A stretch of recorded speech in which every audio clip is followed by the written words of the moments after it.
Sir আপনি বলা যায় কথা মতো কাজ করছেন। আপনি শুরুতেই বলেছিলেন যে, "আমি এই সরকারকেও আ শান্তিতে থাকতে দেব না, নাকে দড়ি দিয়ে ঘোরাবো।" আপনি কোট আনকোট এই কথাই বলেছিলেন। আজকে দেখা গেল আপনি কার্যক্ষেত্রে এই সরকারকে প্রায় নাকে দড়ি দিয়েই ঘোরাচ্ছেন। একটু জানতে চাইবো যে ২১শে জুন সরকারি কর্মচারীদের বা বেতনভুকদের বাধ্যতামূলক উপস্থিতি নিয়ে আজকে আদালতের কি অবজারভেশন ছিল? ওটা একদম বাধ্যতামূলক নয়, হবে না।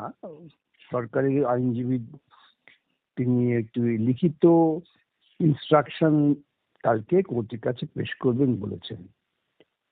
এটা আ বাধ্যতামূলক করতে পারে না, সম্পূর্ণটাই বেআইনি। যাই হোক, তো ওনারা বলেছেন সময় দিন আমাদের একটু।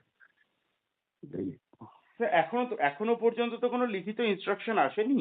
সেক্ষেত্রে লিখিত সেটা ইনস্ট্রাকশনের মধ্যে কি কালকে লিখিত ইনস্ট্রাকশন না এলে পরে আদালত অর্ডার দিয়ে দেবে। আচ্ছা, মানে এমন কোনো টুইস্ট রেখে কোনো লাভ নেই, যাতে টাইম কিল করা যায়। সেক্ষেত্রে আদালত অর্ডার না দেবে। না, সেটা কালকে সরাসরি কালকেই দিতে বলেছেন, কালকেই থাকবে। দেখা যাক। হুম। আচ্ছা। আ স্যার আরেকটা টেকনিক্যাল প্রশ্ন, এটা অনেক মানুষের প্রশ্ন। তারা আমাকে বলেছেন আপনার কাছে জিজ্ঞেস করতে, আমি জিজ্ঞেস করছি। যে সরকারি কর্মচারীরা তারা তো সরকার তাদেরকে প্রয়োজন মতো নিজের কাজে ব্যবহার করতে পারেন। এক্ষেত্রে আপত্তি কোথায়? সরকারকে কে অধিকার দিয়েছে কে, যে আমি আমার ব্যক্তিগত জীবনে কি করব, ব্যায়াম করব না ঘুমোবো, হাঁটবো না লাফাবো, এইসব করার অধিকার কে দিয়েছে? এটা হচ্ছে একেবারে প্রাইভেসি, যেটা ফান্ডামেন্টাল রাইট। যে প্রাইভেসি ক্ষেত্রে হস্তক্ষেপ এক। দুই হচ্ছে সরকারি কর্মচারীরা বিধি দ্বারা নিয়ন্ত্রিত। হু, হু। এরা ওই তোমার সঙ্গে আমার চুক্তি হয়েছে, চুক্তিতে যা যা আছে তা দিয়ে হবে তা নয়। সরকারি কর্মীদের স্টেটাস আছে, হু, হু। তাদের একটা সাংবিধানিক সুরক্ষা আছে। অতএব সেই ক্ষেত্রে আইনের বাইরে যাওয়ার ক্ষমতা রাজ্য সরকারের নেই। আইনে কোথাও এই অধিকার তাদের দেয়নি যে আজকে যোগ, কালকে বিয়োগ, পরশুদিন ভাগ, তারপরে গুণ, এই বলে আর ডাকবে। এটা হয় না। স্যার এবার আসবো একটু রেড রোডের প্রসঙ্গে। আপনি গতকালই আমার সাক্ষাৎকারে বলেছেন যে এবং বলার প্রয়োজন পড়ে না। কলকাতার অধিকাংশ মানুষ নাকাল হচ্ছেন। কলকাতা শহরের যে মানে লাইফ লাইনটাই আস্তে, আস্তে কোলাপস করে যাচ্ছে এই রেড রোড বন্ধ থাকার জন্য। আদালতের কি অবজারভেশন ছিল? দেখুন, আদালত খুব সন্তুষ্ট নন।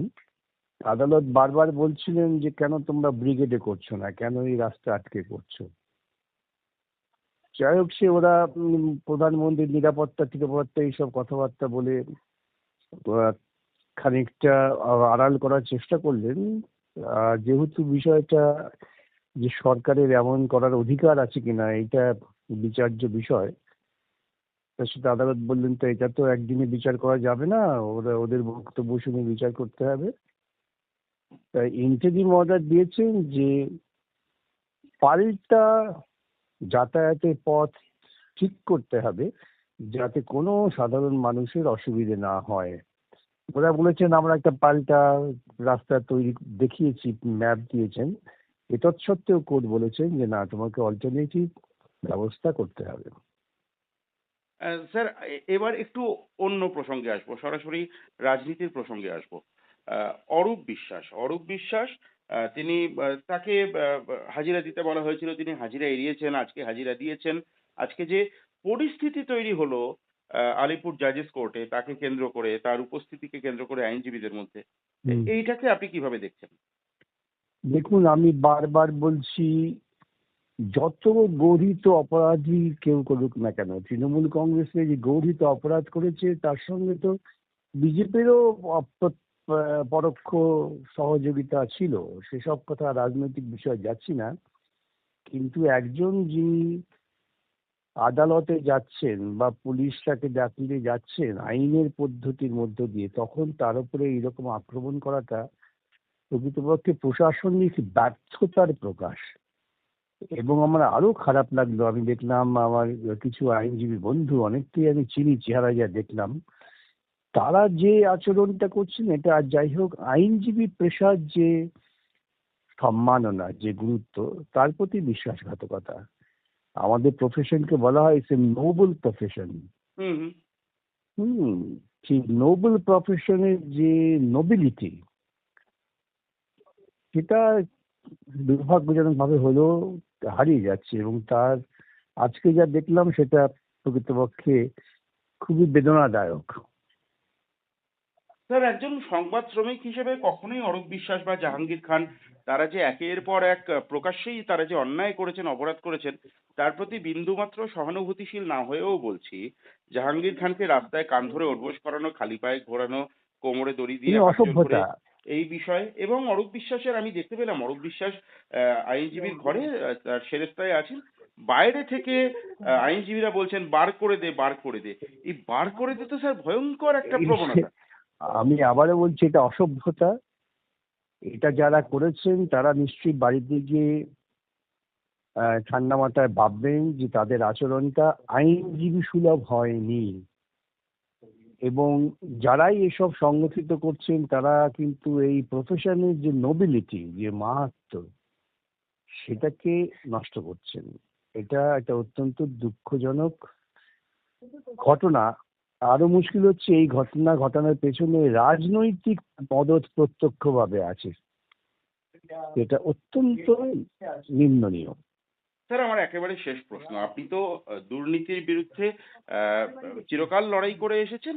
আজকে অরূপ বিশ্বাস তৃণমূল কংগ্রেস এবং দুর্নীতি প্রায় সমর্থক হয়ে গিয়েছে। আজকে ট্রেজারার হিসেবে অরূপ বিশ্বাস বললেন তার দলের সমস্ত অ্যাকাউন্ট ফ্রিজ করে দেওয়া হোক। কিভাবে দেখছেন আপনি স্যার? আমি তো আরো অবাক হলাম। যা দেখতে পাচ্ছি বিভিন্ন মাধ্যমে, অ্যাকাউন্টে নাকি 400 কোটি টাকা আছে। হুম, হুম। এ তো সামান্য টাকা, এটা নস্যি।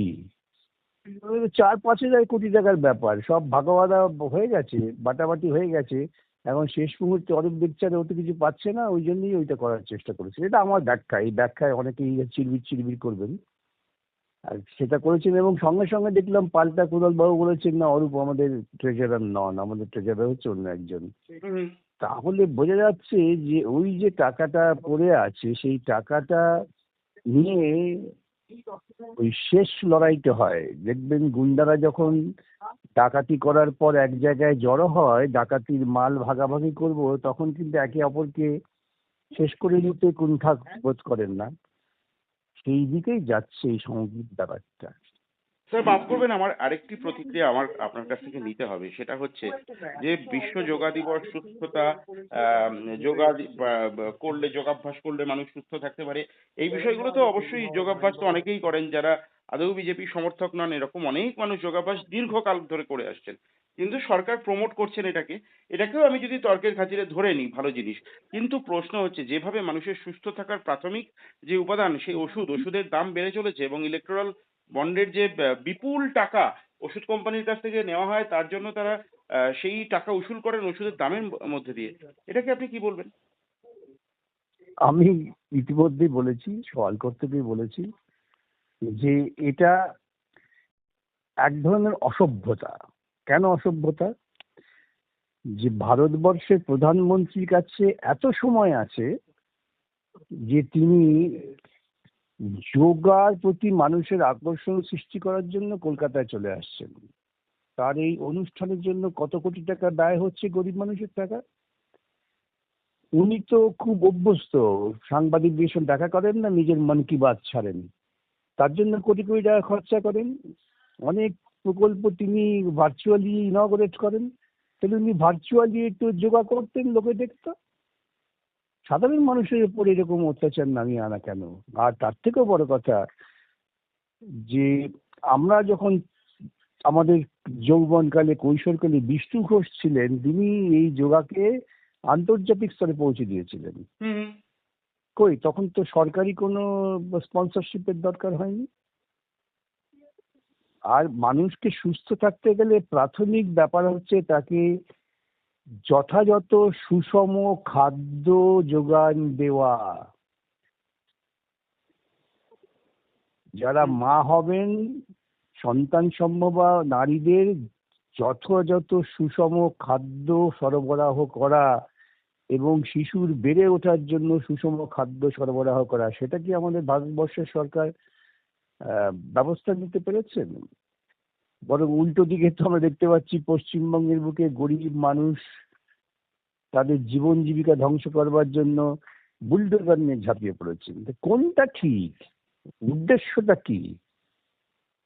উদ্দেশ্য হচ্ছে সাধারণ মানুষকে প্রচারের চটকে বোকা বানাও আবার। অনেক ধন্যবাদ স্যার আপনার এছাড়া মূল্যবান সময়ের জন্য। হুম।